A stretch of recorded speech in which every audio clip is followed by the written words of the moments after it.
Elle a été rémunérée pendant des années comme assistante parlementaire à Strasbourg, au Parlement européen. Le garde du corps de Marine Le Pen, lui, qui était également en garde à vue hier, a été relâché sans qu'aucune charge ne soit retenue contre lui. La candidate du Front National a dénoncé hier chez nos confrères de TF1 une cabale politique destinée à déstabiliser sa campagne. On l'écoute et on en parle. Je conteste formellement les faits, encore une fois, qui nous sont reprochés. Oui. Pendant le temps de la campagne, eh bien, il faut s'attacher à répondre aux préoccupations de la campagne. La justice n'est pas un pouvoir, c'est une autorité. Et donc, elle ne doit pas venir perturber pour une enquête qui pourrait très bien se dérouler plus tard, qui aurait d'ailleurs dû se dérouler bien avant la campagne présidentielle, car c'est un moment démocratique. On a l'impression que les affaires passent sur Marine Le Pen sans que ça n'ait aucun impact, ou si peu, sur les intentions de vote en sa faveur. Pourquoi ? Et parce que je pense que c'est pas la même nature d'affaires. C'est-à-dire qu'effectivement, on lui reproche d'avoir fait payer le salaire de sa chef de cabinet par le Parlement européen.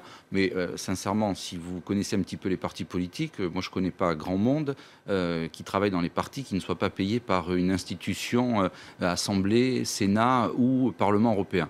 Donc c'est malheureusement monnaie courante. La différencie de M. Fillon, c'est que M. Fillon, lui, a effectivement utilisé de l'argent pour payer une collaboratrice, en l'espèce sa femme, soi-disant, rien n'est prouvé, hein, mais à des fins personnelles. C'est-à-dire qu'il n'y avait pas de travail en échange. Là, on ne reproche pas à la chef de cabinet de Mme Le Pen de ne pas avoir fait son job. On lui reproche d'avoir fait un job payé par de l'argent qui devait payer une autre mission. Ce n'est pas le même niveau de préjudice pour les deniers publics. Et je pense aussi que les électeurs du Front National, qui lui se dit de toute façon, c'est toujours un complot. Tout ce qu'on dit contre le Front National est un complot. S'agissant des autres électeurs du Front National, eh bien, il y en a qui sont des déçus de tous les bords. Et puis, il y a ceux qui se disent que de toute façon, même si elle a fait ça, elle est peut-être la seule qui va pouvoir véritablement mettre un coup de pied dans la fourmilière et bousculer tout ce système.